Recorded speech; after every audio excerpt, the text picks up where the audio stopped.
On this edition of Sightings, scientists move one step closer to a Bigfoot encounter. It's a very tough task to find one of these things. I think we're the people who are going to find one, almost certainly. A paralyzed boy prays for death. It was definitely like I was possessed. A supernatural light guides him home. I came back and I was a different man. Then, alien abduction. Could you be next? In the beginning, I thought I was going crazy. I know something has happened to me, but I was in extreme denial. And later, these people have seen a vision of their future lives. I was a little afraid the first time when I experienced my death in this life.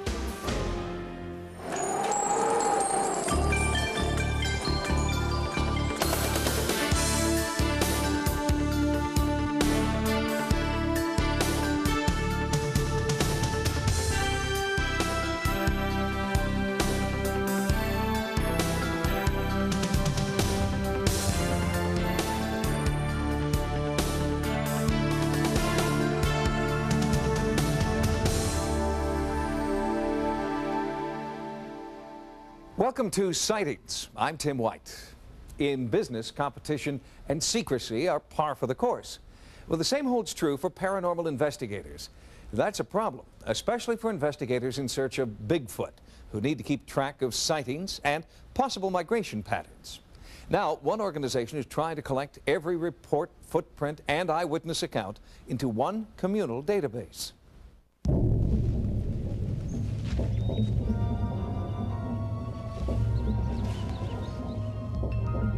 It's called the Bigfoot Research Project, headquartered here in the heart of Bigfoot country, the Cascade Mountains of the Pacific Northwest.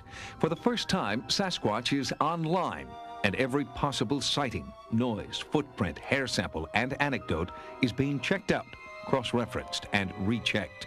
Already, the computer analysis is paying off. This color film was shot by Roger Patterson in 1967. It has never been proven to be a hoax. These are footprints shot on videotape just weeks ago. They were discovered in the same area the Patterson footage was shot, and the size of the prints and the length of the stride correspond exactly to the creature discovered 25 years earlier.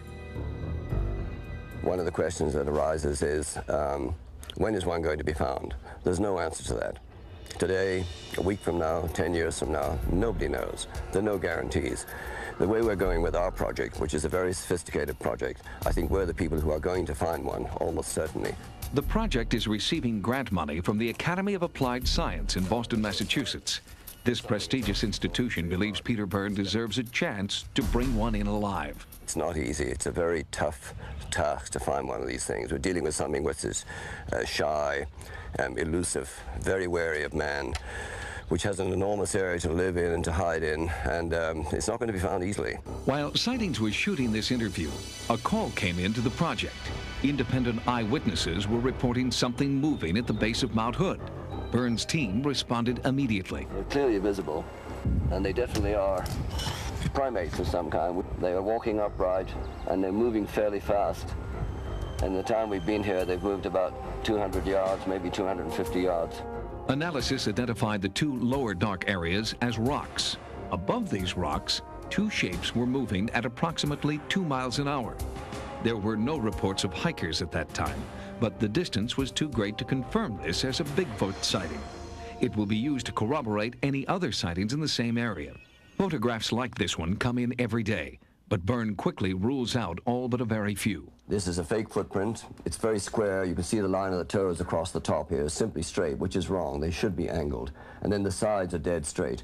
And it's recognizable as a fake footprint, probably made with a wooden mold of some kind. This is an important videotape the Bigfoot Research Project is concentrating on right now. It's from Northern California, and it's from late last year. And the photographers say that in here, in the center of the picture there, just there. The dark area? The dark area. You can see something, and you can see something moving. Independent Bigfoot researchers Scott Harriott and Daryl Owen captured these images in Northern California. It was their first face-to-face encounter with an elusive creature they've been tracking for 10 years. I can see him pointing at something. After about 29 seconds, he then lowered the camera, looked at me, and started crying. I mean, he literally had a little minor break, started crying and said, let's get out of here. I was very scared at that point as well. We went down the hill. I'm crying at this moment, so excuse my voice. It's right here. You can see it. Okay. The footage is being analyzed at Wonderfilm Design. Here, advanced computer enhancement technology allows researchers to take a closer look. Right here would be the head and the arm down this way. And let me rock back and forth here. And as you can see, that it's something right there is moving while everything else in the picture stays static. There is something unusual moving in the thick woods of the Cascade Range, but the Bigfoot Research Project remains cautious in their optimism. Hoaxes are rampant in a field where film and videotape are considered still the best evidence. Especially in the 1960s and 70s, it seemed like everyone with a fursuit and a lot of spare time was coming up with supposedly authentic photographic evidence. Only a few pieces of photographic evidence have deserved serious attention. But even these compelling images aren't enough to satisfy scientists. I have to say that I'm a skeptic regarding the Sasquatch. It would probably be, if we were able to verify its existence, the most exciting biological find of the century. Until we find physical evidence that's indisputable, I think that all scientists have to take a rather pessimistic view as to its existence. Wildlife biologist John Bindernagel is one scientist who no longer shares the pessimistic view of his mainstream colleagues. I was very slow to come out of the closet, very slow to talk about this. I was concerned about my employability. Biologists weren't really accepting this as an actual animal. So I still remained very quiet, and I'm not sure why in the end I came out. I guess I found in the last few years, talking to people, that people weren't as disbelieving as they used to be. One reason may be the overwhelming number of anomalous tracks recently sighted in Washington state. Down through here, here's a heel spot right here. It's about 3 to 4 inch wide here.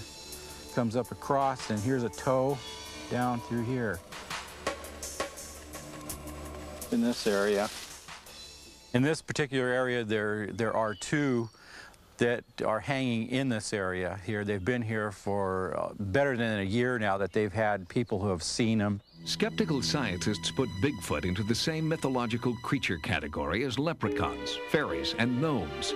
But Bigfoot researchers ask, when was the last time you saw color film of a leprechaun? Have you ever seen the footprints of a gnome? Well, of course not. Bigfoot is different, they insist. He's out there somewhere, and finding him is just a matter of timing, patience, and luck. You would think that every inch of the Pacific Northwest would have been scoured by now. But since 1948, over 50 airplanes have crashed in Washington state, never to be seen again. If large reflective metal craft have remained undetected for as long as 50 years, perhaps it's not so far-fetched that researchers have yet to recover a Bigfoot. Coming up, a young boy's encounter with a supernatural light saves him from certain death. It was very dark and lonely, and that was just replaced by a brilliant light. What happened to Will Barton was nothing short of a tragedy. After a serious fall, doctors told the 16-year-old that it would be a miracle if he ever walked again. Will Barton believes that first angels and then a near-death experience created that miracle in his life. Will's transformation began here on the family's 1,000-acre ranch in Carmen, Idaho. They call it God's country, a clean, safe place to raise a family, a place that tragedy usually forgets. We were having a family reunion, and all of my brothers and sisters were together for the first time in probably 5 years. And we were having a really enjoyable time together.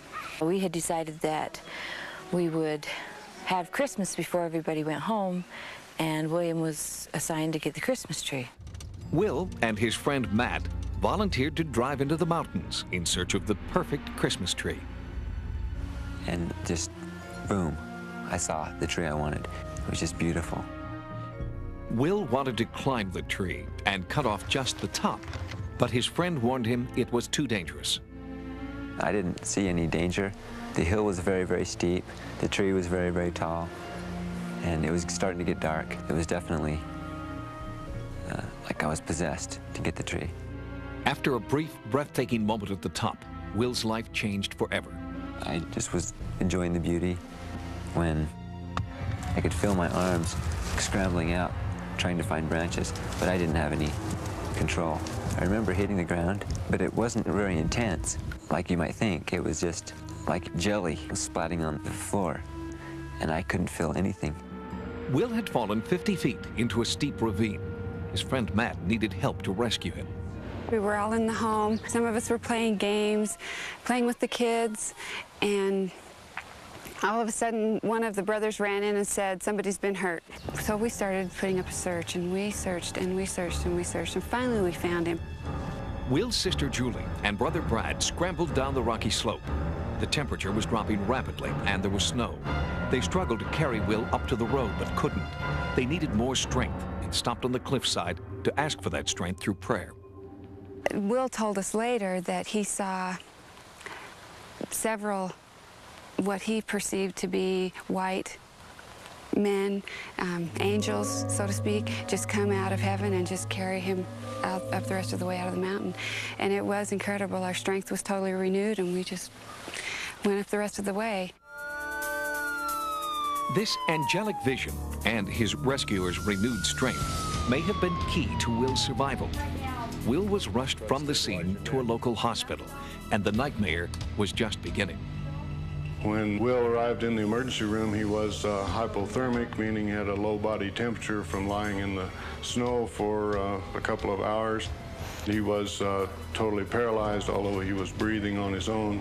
We did a portable neck x-ray after he had been stabilized, and that x-ray revealed a fracture dislocation of the cervical vertebrae C4 on C5. I remember the doctor examining me and saying he had a needle or he had something sharp, and he was saying, do you feel this?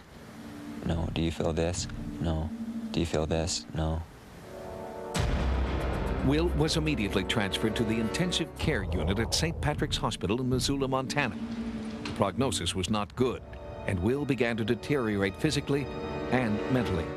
When someone is totally out, the chances of recovering are as near zero as you can get. He just laid there and kind of like he was in a trance, and I said, what's happening, Will? And he says, I'm just practicing being a vegetable. To me, it's the most single devastating injury that people get because they're locked inside a body. They can't do anything. It comes as a sudden thing in almost every instance, from 1 minute laughing, having a good time, to all of a sudden, oh, I've done something I shouldn't have done, and now can you put me back together? And we say, no, we can't. I'd pray at night, and my prayer was, please let me die. If I could have, I would have taken my life. But I couldn't. I couldn't move. So I did the only thing I could do. I asked my mother. He says, if you really love me, you'd get me out of my misery, and you'd take this pillow and put it over my face. And she just looked back at me with loving eyes and couldn't respond. Will had lost all hope of ever being able to walk again. He became uncooperative and refused to participate in rehabilitation exercises. Then, an unfortunate mistake changed Will's life once again. They got me on the tilt table and tilted me up way too fast. And I do remember I could see the floor for the first time in my new life. And I could feel the blood just running out of my head. And the room started to get a little bit dark and splotchy. And he just passed out, and the nurse couldn't get a blood pressure. We couldn't get a heartbeat. I want to die. And all those prayers that I'd said every night were answered. It was very dark and lonely. And that was just replaced by a brilliant light that just completely drowned the darkness. And my whole soul was just completely immersed in this light. Will says the light offered him a choice. To die and go where this light was taking me. or breathe and live. He started to turn blue. By this time, the other nurse had gotten oxygen to him. And as I laid there, consumed by this light, with the choice to make about quitting, I thought about meeting my God and looking at him and saying, I quit. And I couldn't do that. Then his diaphragm started taking over again, and he was breathing shallowly again. I came back and I was a different man. I could just feel my face shining, and I just glowed. Will says he was transformed by the experience that took him to the very brink of death. I've heard and read of these various episodes of people seeing the light and the tunnel of light and the near-death experiences, and I'm sure that there's something that occurs. I don't think we have any scientific explanation. Before the accident, William was very shy. After his experience, it was like the dam broke and his whole being came out, and we got to know William at that point. I was going to live my life. And the doctors kept saying, you'll never walk again, Will. But Will's near-death experience had given him a new determination, and he began to have hints of feeling throughout his body. He moved his toe, and we were so excited. I remember running out to the barn, and I'm going to my twin brother and saying, Rick, he moved his toe. And we just sat there and held each other and cried over a toe movement. It was almost like every week we'd get a new phone call saying, he sat up, he's walking now, he's standing up. What happened to Will when he saw that intense light cannot be easily explained. His family attributes the transformation to their prayers and faith. Doctors have a harder time explaining Will's recovery. Conventional medical wisdom would have said that he would be totally paralyzed for life, and I certainly would call this a miracle. If you define a miracle as something that occurs very, very rarely, I mean, it's probably somewhat analogous to winning the lottery. He's had a chance to have his life, to lose his life as he knows it, and to have it back again. And that's something that very few people get the chance to do in this life.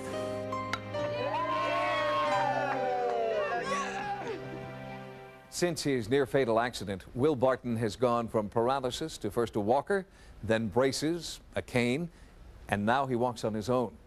Doctors have stopped putting limits on what he may be capable of next. With his recovery in full swing, Will is on to the next challenge. He's enrolled in college. Next, is intuition more than a feeling? Is it a psychic ability we all possess? 25% of Americans tend to rely on their intuition. Intuition has been described as knowing something without knowing how you know it. It's also called gut instinct, hunch, or even ESP. Some researchers believe that intuition is a spark, and that many people can be taught how to take that spark and use it to ignite a greater psychic power. Intuition is knowing without knowing how you know. And for some people that means you get a flash, you see something in your mind's eye, you hear an inner voice that says, don't trust that person when you first meet them. It's a way of knowing something that goes beyond what we think of as rational, logical knowing. Author Laurie Nadell believes this so-called sixth sense is present in everyone, and that a lot of people use their intuitive power without even knowing it. How you perform in the workplace is a good indication of whether or not you're tapping into your psychic power. Certain people will go in and they'll do a lot of studies, and they'll do time management studies and cost analyses, and they'll get all the numbers and all the data, and then you'll have somebody who's like a troubleshooter, who's kind of a maverick, and that person might go in and say, look, I want to talk to these 3 people, and they'll talk to 3 people for 20 minutes apiece, and they'll come up with a big picture of what's wrong. Long-term studies are now testing for intuitive ability, trying to determine if certain people are more psychically tuned in than others. 25% of Americans tend to rely on their intuition, and 75% tend to use their 5 physical senses. Now, the same studies, when given to children, they find that 51% of children like to rely on their intuition for problem solving. And a lot of people come to me saying, you know, when I was a child, it seemed to me that it was more natural for me, it was easier for me to trust my feelings, to trust my instincts, you know, to come up with quick answers. And now I'm always second-guessing myself. I know mine was activated. I didn't realize that I had this. And it seems to occur for me in very threatening, life-threatening, fearful situations, or in very intense cases. They're going to make the arrest if it was across state lines against her will, yes. Jane Finnegan believes it was her intuitive ability that kept her alive during the 14 years she served as a New York City police officer. Today, she's a private investigator. Or they went to bed and apparently everything was fine. When you have a missing person, there'll be a certain format that you'll follow. You'll find out if they had a driver's license, if they had a vehicle, evidence and things to lead you in an area. But I believe that what tangent you choose is generally an instinct, an intuitive sense. I'm sure my boss would have like a stroke as I'm saying this, but it is true. Researchers now believe that women are able to pick up on kind of subliminal cues and eye movements, breathing, posture, physiology, you know, pupils dilating, very subtle cues that men may not be aware of. And out of that, they are able to come up with a picture that this is somebody to trust or this is somebody not to trust. So I've had a number of women come to me and say, this is a fairly common story. My husband had a business partner, and he brought his business partner in for dinner. And I told him after dinner, Fred, don't do it. This man is going to take advantage of you. You're going to get hurt. It's going to, you know, you're going to get into trouble. And in each of these stories, of course, the man had gone off and hired the business partner, gotten into business with him, and a year and a half later, they'd found that the partner had embezzled, or they were bankrupt, or he had stolen, or he had done something. I've come so much to trust my intuition that I really was able to develop my psychic abilities, and I have since become a professional psychic. And my home life is very exciting and interesting for me because my husband is a physicist, and I was even in touch with people at Princeton, Stanford. A lot of big universities are doing work on what we already know. We already know this. Not everyone has the potential to be a professional psychic, but there are ways to better develop your own intuition. It's kind of like the old joke about Carnegie Hall. Practice, practice, practice. Part of what you're learning how to do is to focus your attention. Then you can actually ask your intuition or ask your hunches or gut feelings to give you answers to questions. Beyond semantics, is there a difference between intuition and ESP? Our experts define intuition as foresight based on some degree of prior knowledge, no matter how small that knowledge may be. Psychic ability, on the other hand, is foresight without any prior knowledge. Coming up, alien abduction, fantasy or fact? Either there's something very special about this fantasy, or it's not a fantasy. Could you be next? Then, have these people traveled through time? And a musical crop circle mystery.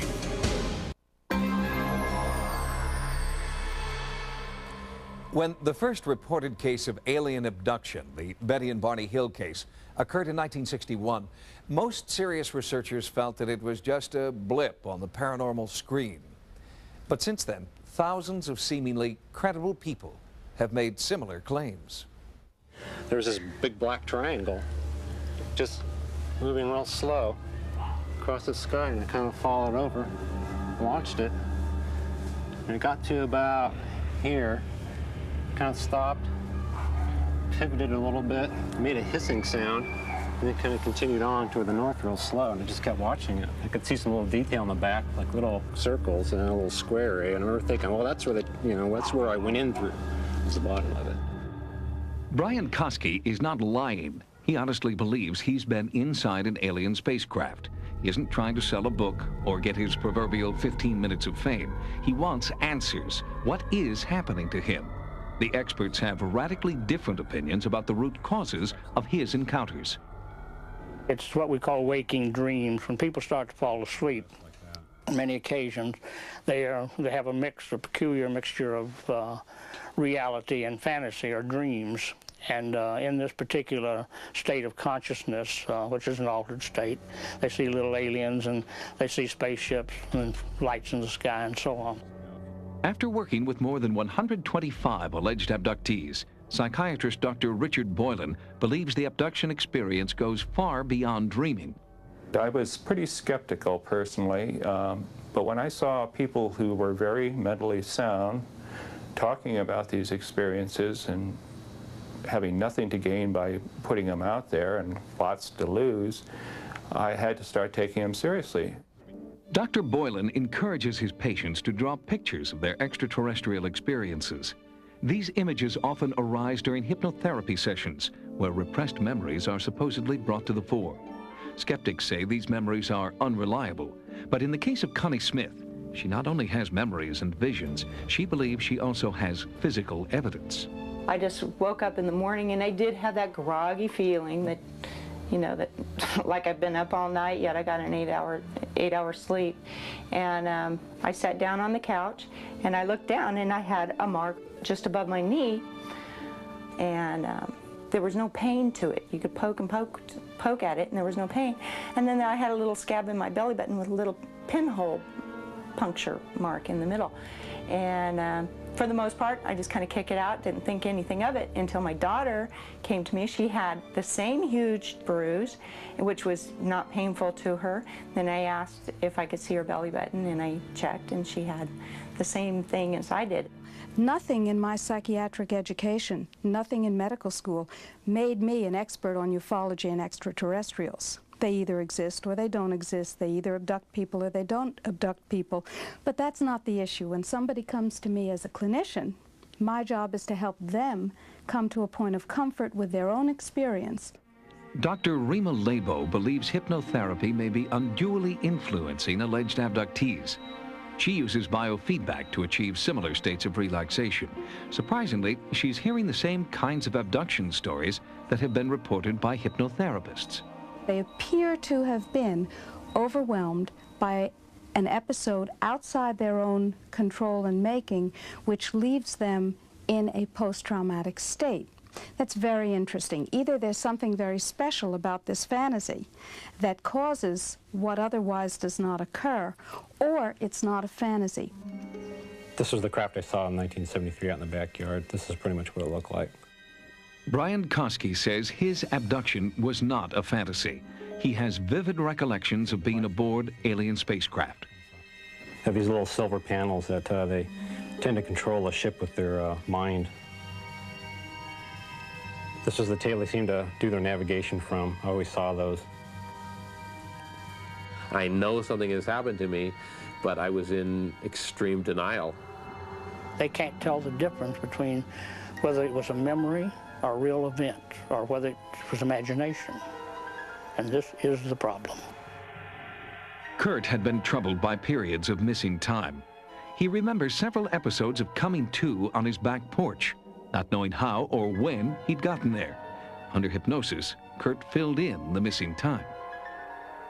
I looked down the stairs to my right, and standing there was a being that is very hard to describe. It's unlike anything I have ever seen or have since seen. It was approximately 5 foot tall. I call it kind of a pillowy liquid kind of being. There's no form to it.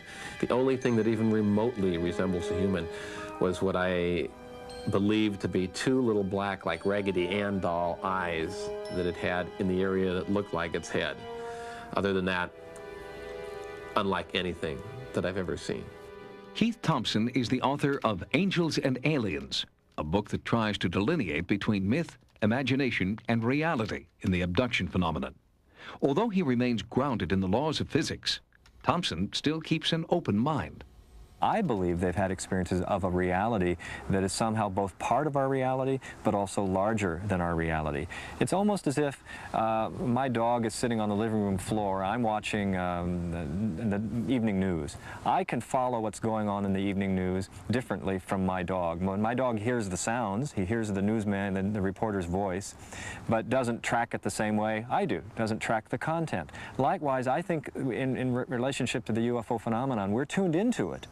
But it is so dimensional, it is so complex, and so much more comprehensive than our capacity to perceive it, that we can only pick out those parts of the signal that fit for us. And we do our best to explain them to ourselves. But we end up having to try to fit it into our categories, and I think the problem with that is that it just doesn't fit. It's a larger reality. I believe I've been touched by something that's not from this reality that we're used to. You're not just seeing something in the sky and saying, that was weird. This is something that affects you all your life. I know it as real as I'm sitting here talking to you people, that what has happened to me has indeed happened. Joining me now is psychologist Dr. Robert Baker. He is Professor Emeritus from the University of Kentucky. Dr. Baker is a researcher who believes that the alien abduction phenomenon is out of control. Dr. Baker, if supposed abductees feel that they're being helped through therapy and hypnosis, well, what's the harm in that? There's no harm in hypnosis itself. It can be used both for good and for evil. The problem is that the hypnotist should not mislead both himself and his client into believing certain things happened that never happened, or to believe that things didn't happen that did happen. What advice would you have, Dr. Baker, for someone who believes that they may have been the victim of an alien abduction? What should they do? You should go to see a therapist who can help you deal with the anxiety and the other aspects of your living that have been disturbed by this experience that you think you've had. Dr. Robert Baker, thank you for joining us. And we'll be back with more sightings in just a moment. Coming up, is time travel an amazing new possibility? It was very exhilarating, the initial impact of jumping into the future. Throughout history, there have been visionaries. In the 15th century, Leonardo da Vinci was designing helicopters. Is this ability to see into the future a special gift or something that lies dormant within all of us? Hypnotherapist Dr. Chet Snow believes that he may hold the key to unlocking a visionary power we all have. The first step, paradoxically, is to forget. Forget your preconceived notions about past, present, and future. Allow your mind to ask the same questions great philosophers have asked since the beginning of history. What is time? And can I travel through it? It was very exhilarating, the initial impact of jumping into the future. I was a little afraid the first time when I experienced my death in this life. That was kind of scary.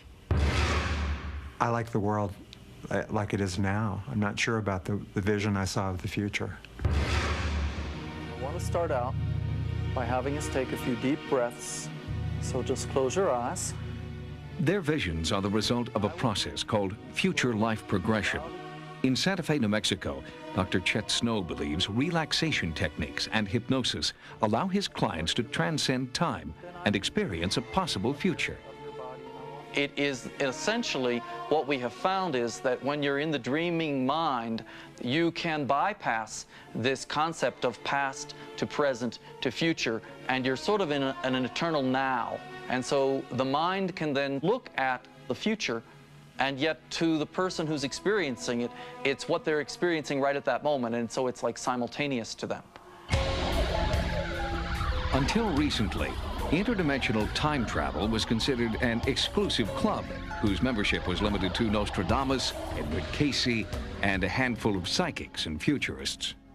Certainly looking for the future or hunting for the future is a very ancient tradition, and people have wanted to know about the future as long probably as there have been human beings on the planet. What has changed is that now, instead of relying on a few psychics who have this extraordinary ability to look into the future, ordinary people can actually do a workshop and look into their own future.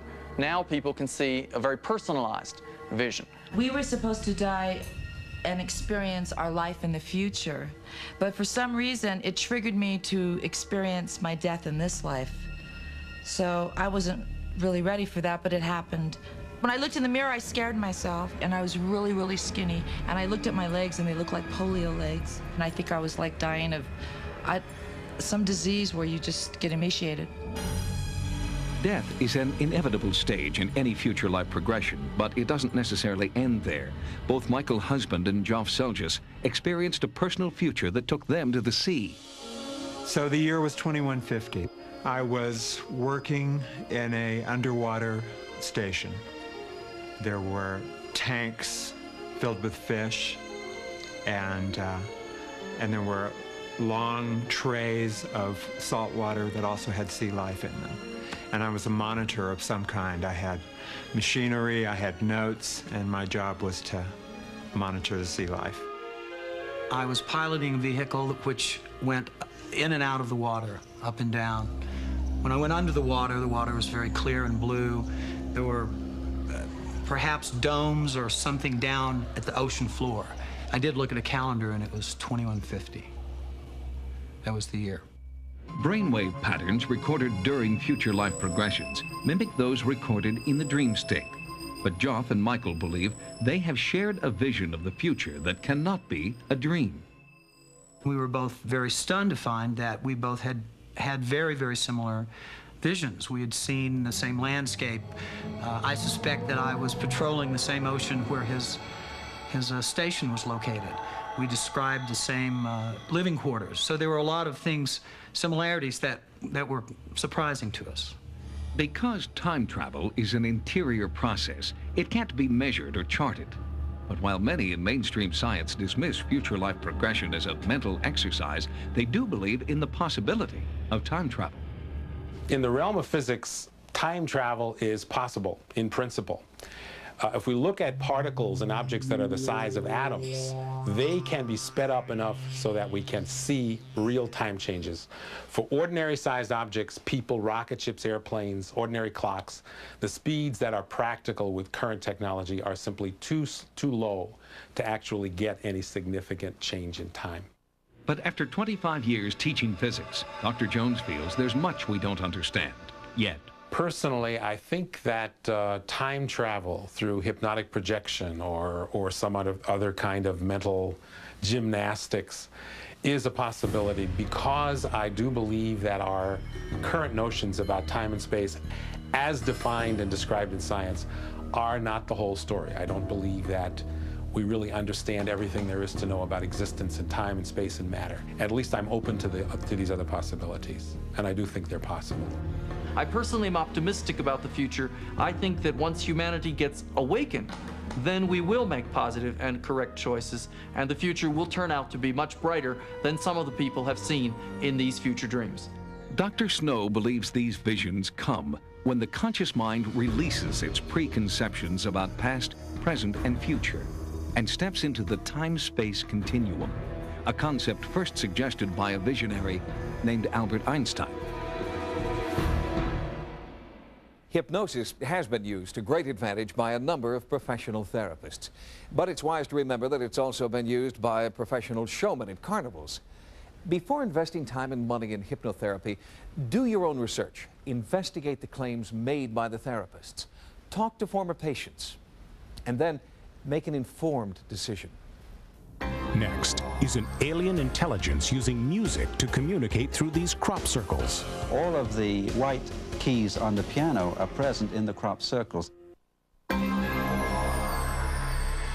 Astronomer Gerald Hawkins drew worldwide attention when he proved mathematically that Stonehenge is a giant celestial calendar.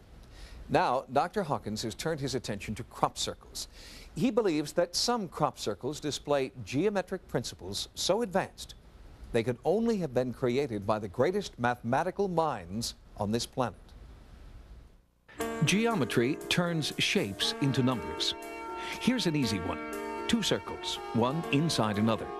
The big circle is twice as big as the little circle. In geometry, that's called a ratio of 2 to 1. The big circle is 2 times the size of the little circle. Advanced mathematicians, like Professor Hawkins, can figure out ratios for almost every geometric pattern. Where we see just 3 circles, he sees a ratio of 16 to 3. Where we see 3 enigmatic crop circles, Hawkins sees mathematical genius. The circle makers have set up a theorem where we can prove by Euclidean geometry that the large circle is exactly 16/3 times the area of the middle circle, 16/3. A very strange number, but it's exactly the note of F in the 3rd octave. How can a fraction be a musical note?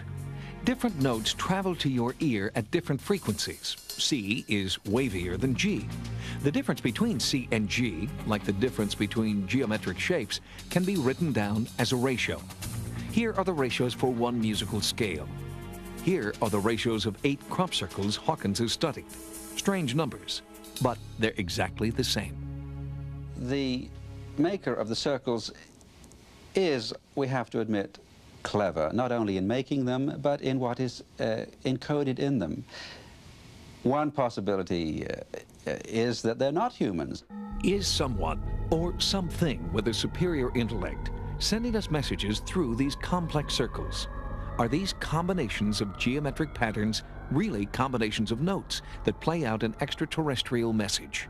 At the University of California, San Diego, Professor of Music F. Richard Moore is looking for a musical message that might be encoded in the crop circles. What I did was to use a computer to synthesize the sounds so we actually hear them in the precise relationships that they are expressed in these mathematical theorems. The first set of results is just a sequence of 14 different sounds that correspond to the 14 different crop circle theorems that I've been provided with.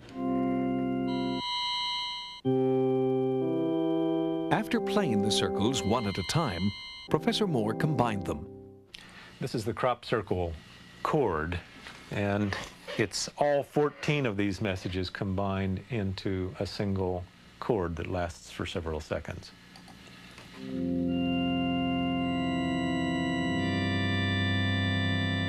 Perhaps in trying to communicate things between different species or different types of intelligent beings, we have to rely on things that are very fundamental, having to do with basic relationships, because we have no conventional way of discussing things when you don't know, even the size of someone or what temperatures they like to live at and this sort of thing. Could the math of the crop circles and their musical properties simply be the product of coincidence and an overactive imagination? Fields don't naturally lie down in circles. Lots of crop fields have lots of tramplings in them. Horses and cows walk around in grains of wheat and barley all the time. They don't leave circles. Circles are special, and that's why we recognize them. They are too special to suspect that they're there for no reason at all. Professor Moore's passion for music and his skill with computers challenges him to search for meaning in the crop messages that lie a continent away. He believes, though, that we've got a long way to go. The stage of development that we're at corresponds to a tribe of Neanderthals discovering suddenly a grand piano sitting in the middle of a field. And our problem is to discover its function and to learn to use it. And it'll be a while, I think, before we figure it out. The idea of using music as a form of intergalactic communication is not unique to Dr. Hawkins. When NASA launched the Voyager space probe in 1977, among its cargo was a 12-inch copper disc and a playing needle in case the Voyager was intercepted by intelligent life. The record carried greetings in 55 different languages, a message from then-President Jimmy Carter, and 90 minutes of music.